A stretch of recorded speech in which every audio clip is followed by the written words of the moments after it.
Hello and welcome to Stockwatch, presented by me, Evan Lucas, for Go Market Securities. As always, please have a very good read through of the disclaimer on screen. Everything in this video is general in nature. Go Market Securities does not know your personal scenario, nor your personal financial goals, and therefore none are relied upon as any form of advice at all. It is just general in nature only. Production reporting season is well and truly underway, and I'm going to try and bring you as many of them as I can. Today, let's go through Rio, because Rio's numbers were quite impressive when you actually have a look at what they were. Third quarter iron ore Pilbara production and shipments were up 7% and 4% respectively quarter on quarter.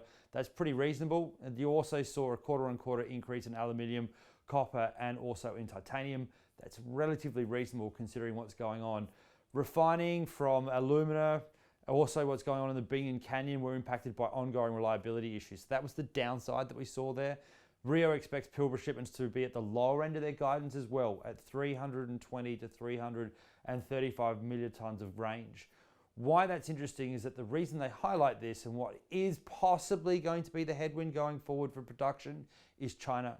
It's the first time I can remember actually seeing a Rio or a BHP, for example, actually highlighting China of being a slightly more of a headwind rather than a tailwind. They clearly see that the COVID zero policy and their property market is a problem going forward. And that's something that just to be aware of in terms of that overall space. It was the slight negative that dragged on Rio going forward. Overall, their production across their main tier one assets is relatively strong. They are also talking about expanding Pilbara further, which we already knew anyway in terms of what they told us in the last couple of weeks. And cost is now going down, which is impressive, from about $7.5 billion US dollars down to 7.